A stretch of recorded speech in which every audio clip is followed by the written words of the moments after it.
Hello, welcome to part 2 of ZORK Conquest at Quendor. When last we left off, Bivotar and Jeearr were on top of a rainbow that was quickly dissolving. So the question is, do we have the scepter? Yes, we have the scepter. So we're going to turn to page 48. Bivotar looks around in a panic.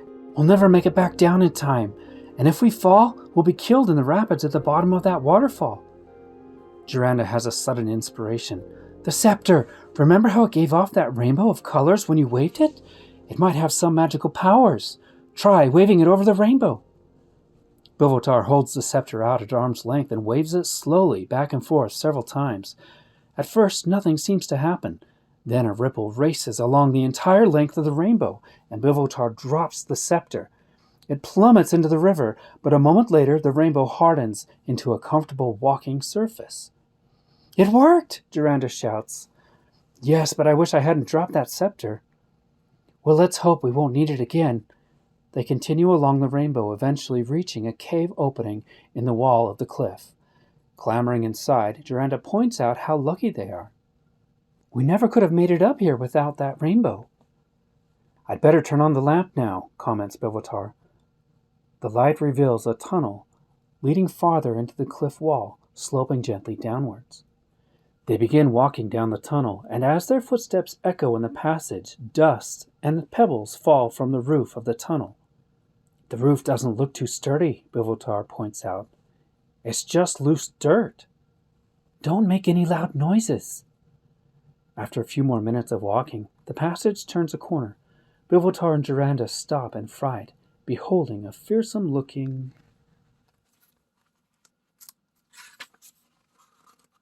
monster. An enormous dog with 3 heads. It is wearing a gigantic collar connected by a chain to a spike on the floor of the tunnel. A huge bone lies on the ground, apparently just beyond the dog monster's reach. The bone is covered with hunks of meat. The creature notices them and strains at the chain, barking at the top of its enormous lungs, saliva pouring from 3 powerful jaws. The barks resound down the corridor. The roof behind them begins to shake, and then suddenly a huge section collapses. When the dust from the cave-in settles, they can see that the tunnel is completely closed off. We can't go back that way, says Bivotar, stating the obvious. But he'll never let us by either. Jeearr points toward the 3-headed canine. Suddenly, a familiar shape appears floating before them. Jeearr chuckles a few times before speaking. You will always be a winner if you give a puppy dog his dinner. The demon whips its sucker-covered tail through the air and then disappears.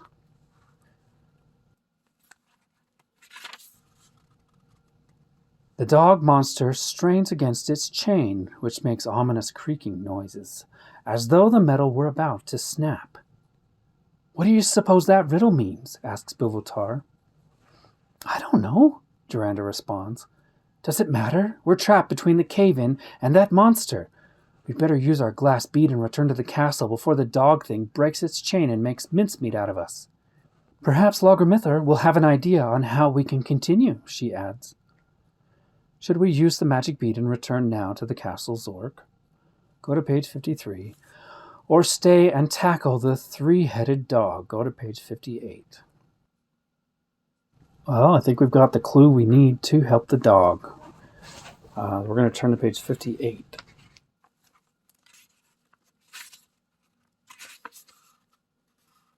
Wait, Jeearr, I got an idea. If we toss the dog creature that bone, it just might leave us alone. It's worth a try, Jeearr agrees. She edges toward the bone, keeping a wary eye on the 3-headed beast. It strains madly at the collar, but remains chained. This bone weighs a ton, puffs Jeearr, who sometimes exaggerates slightly. Better give me a hand with it. Bivotar and Jeearr each grab one end of the bone and begin swinging it back and forth. On the count of 3, instructs Jeearr. 1, and 2, and 3. The bone flies toward the dog, which catches it. Immediately, all three heads begin tearing at the hunks of meat.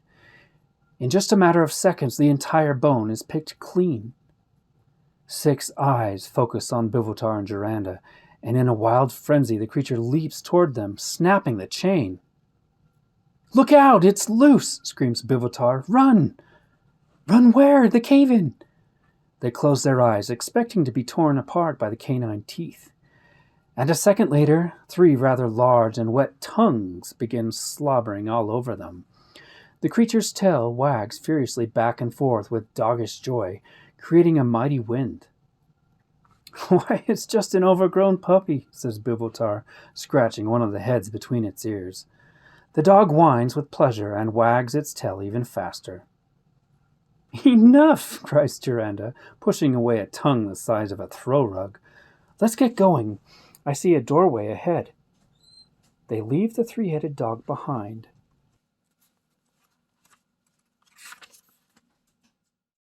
Staring after them through baleful eyes, Bivotar gives one last glimpse back. Its powerful forelegs are clawing furiously at the tunnel floor in an attempt to bury the huge bone. Once through the doorway, they find themselves inside what appears to be an artist's studio. The walls and floor are splattered with paint. Empty hooks and broken picture frames indicate that the room has been extensively vandalized. One large picture seems to have miraculously escaped the vandals and hangs proudly in the center of one wall. Another doorway lies at the opposite end of the room. "I can see the tunnel continuing beyond the doorway," says Jeearr. "Let's get going." "I want to look around here first," Bivotar complains. Should we stay around the studio for a while, go to page 61, or continue along the tunnel right away, go to page 63?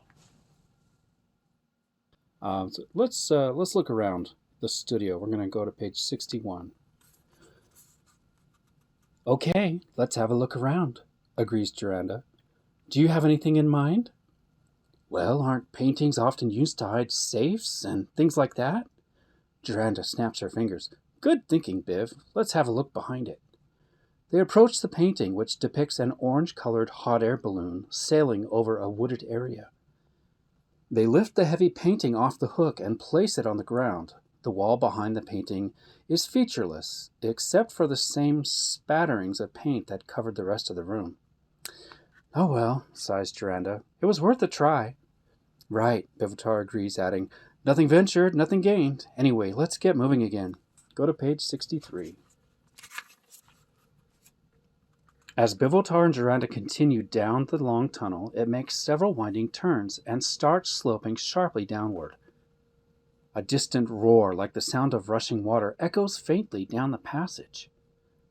The noise grows louder, and soon they come to a branch point where a smaller side tunnel leads off to the left. The roaring noise emanates from the side tunnel.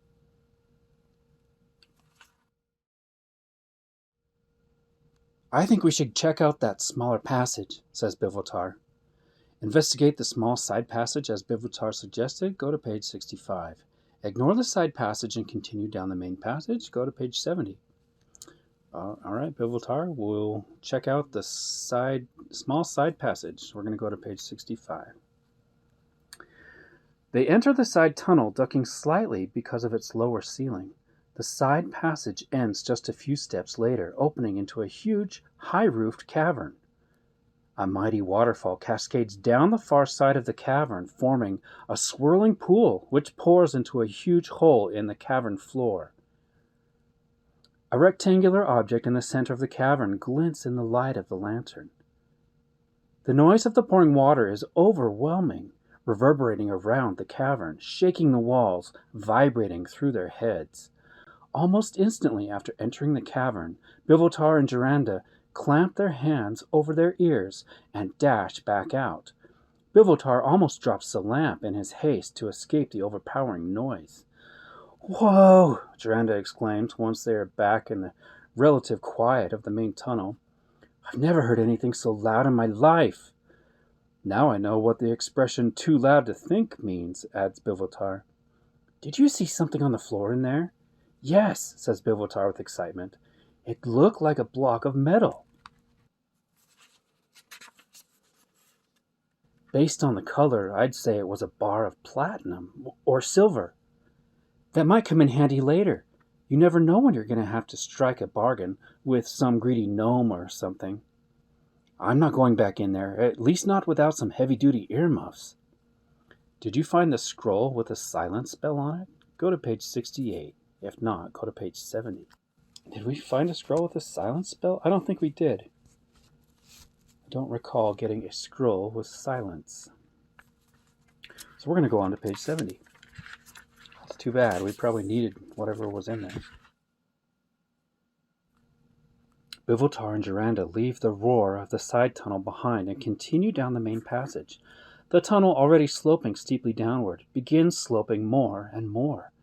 To make matters worse, the floor of the tunnel is covered with loose pebbles and other rubble. Each step is dangerous, threatening to send the two adventurers sliding down the passage into the darkness ahead. In fact, this is exactly what happens. Bivotar loses his footing on a patch of gravelly ground. He grabs at Jeearr for support, but this merely causes her to lose her balance as well. They begin sliding down the sloping corridor, gaining speed in an avalanche of tiny rocks. Suddenly, they land on a level surface and lie there for a moment, stunned. "Are you hurt?" asks Jeearr, recovering first. "I think I'm okay," answers Bivotar, standing slowly. "But the lantern looks damaged. It's pretty battered, and the bulb is flickering." He looks around. "Where are we?" It appears that they are in a small rectangular room with wooden walls. The ceiling above, where they fell in from the sloping tunnel, is open. In the center of one of the short walls is a narrow door. Jeearr tries to open the door. It opens outward an inch or so and then stops. It feels like it's hitting something. She squirms her hand through the crack between the door and the frame. Yup, there's a wall right behind the door. Why would someone build a door next to a wall? Who cares? We better use that magic bead to get out of here before the lamp goes out. There's no other way out. Maybe we can get another lamp from Logormithar and try again tomorrow. Do you want to use the magic bead and return to the castle of Zork? Go to page 53. Or should we stay in the room with the wooden walls? Go to page 75.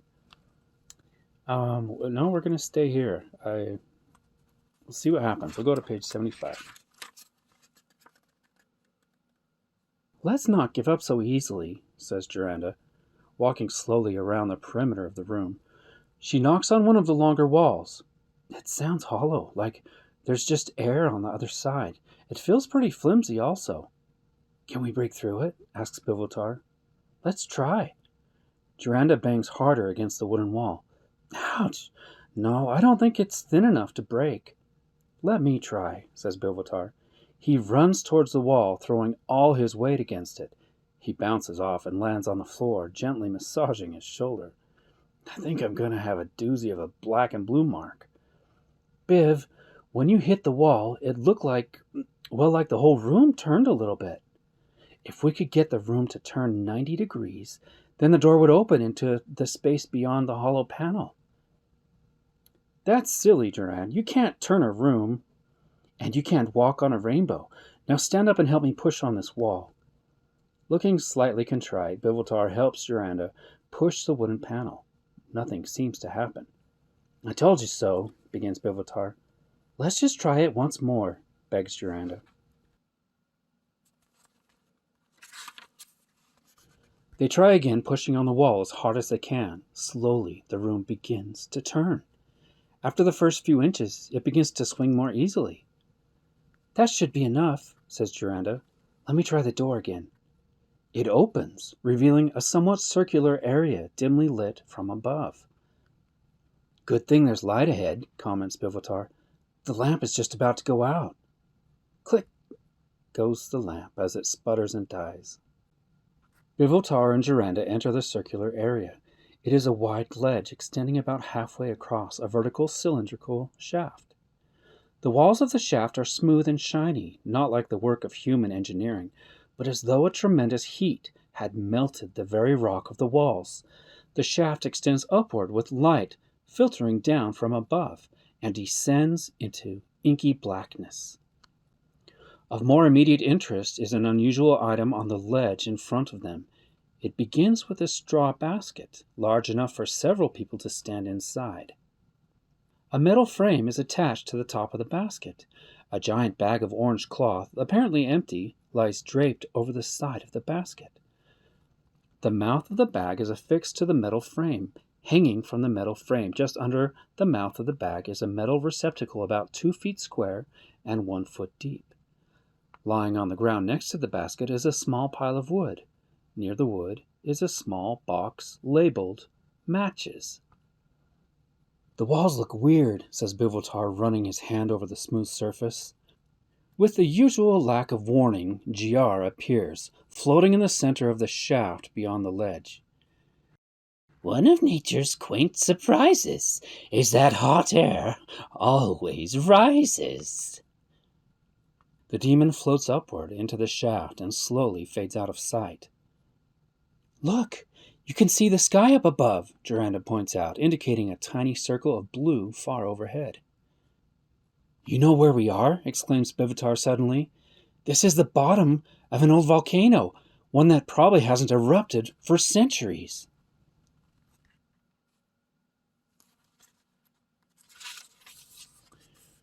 "And that's the mouth of the volcano way up there. That's why the walls look like melted rock," says Jeearr, nodding in agreement. "It's hardened lava." "But there's nowhere to go from here," moans Bivotar. "We can't climb these walls, and if we go back, we'll just be stuck in that rotating room. What should we do? Use the magic bead? Maybe we could tear up this cloth bag here to make a rope, and then use it to climb farther down into the volcano." Do you want to use the magic bead to return to the castle of Zork? Go to page 53. Try to figure out a way to get to the mouth of the volcano far above? Go to page 80. Or tear up the cloth bag to make a rope. Go to page 86. It seems like every time Jeearr shows up, he gives us the clue to get out of the situation we're in. And he clearly indicates we need to go up. Hot air rises. And it looks like we have a hot air balloon. So let's try to figure out a way to get to the mouth of the volcano far above. We're going to go to page 80.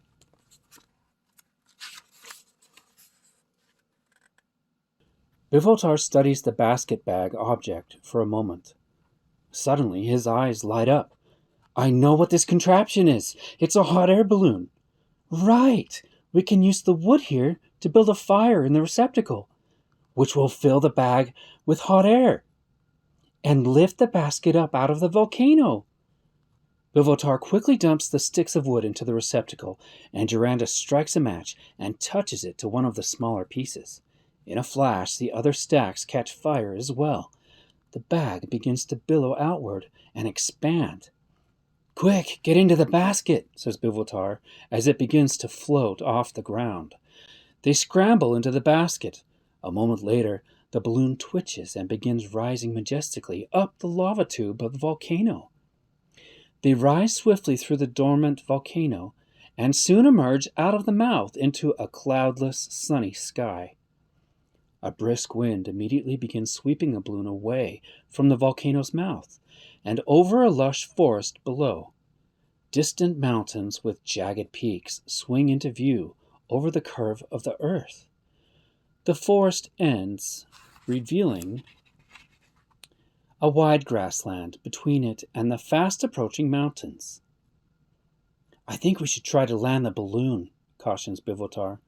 "Those mountains are getting awfully close." "But this is such a glorious ride," Jeearr protests. "Besides, we'll make it over the mountains." Should we continue toward the mountains? Go to page 88. Or try to land the balloon now? Go to page 83. I don't think hot air balloons and mountains are a very good mix. We're gonna listen to Bivotar. We're gonna go to page 83. "On second thought, let's play it safe and land the balloon," says Jeearr. "Aye, aye, Captain," yells Bivotar. He closes the lid of the metal receptacle, quickly quenching the fire. Almost immediately, the balloon begins losing altitude, dropping out of the fast-moving layer of air into a more placid stream. As it drifts lower, it approaches the ruins of a small castle overgrown with ivy. The balloon brushes across the grass and finally comes to rest, and the bag slowly sags to the ground.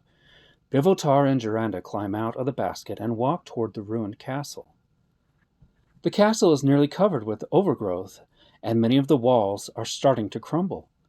The entire castle is surrounded by a wide moat full of murky water.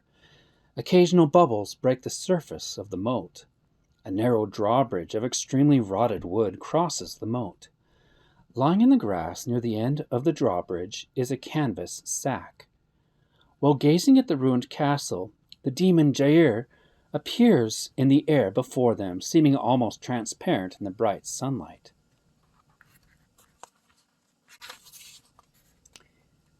Within these ruins lie the object of your quest.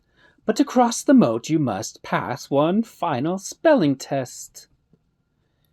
It finishes the riddle and, as always, fades slowly away. The faint sound of evil laughter lingers for a moment, and then fades as well. The object of our quest? Does that mean that the Helmet of Zork is inside this castle, Biv? We won't know until we get there, Bivotar replies. Let's go inside. He begins walking toward the drawbridge. Jeearr hesitates. That bridge looks like it's about to collapse. I don't think it's safe. Maybe we should just swim across the moat. It's not that wide. What's inside this bag? Bivotar wonders aloud, nudging the canvas sack with his toe. Do we want to cross the wooden drawbridge? Go to page 90. Swim the moat? Go to page 92. Or look inside the canvas sack. Well, we were given some warnings, kind of some clues. Seems like the drawbridge is rotten, and we saw bubbles coming up from the moat. That doesn't sound good. So let's check out what's in the canvas sack. We're going to go to page 94.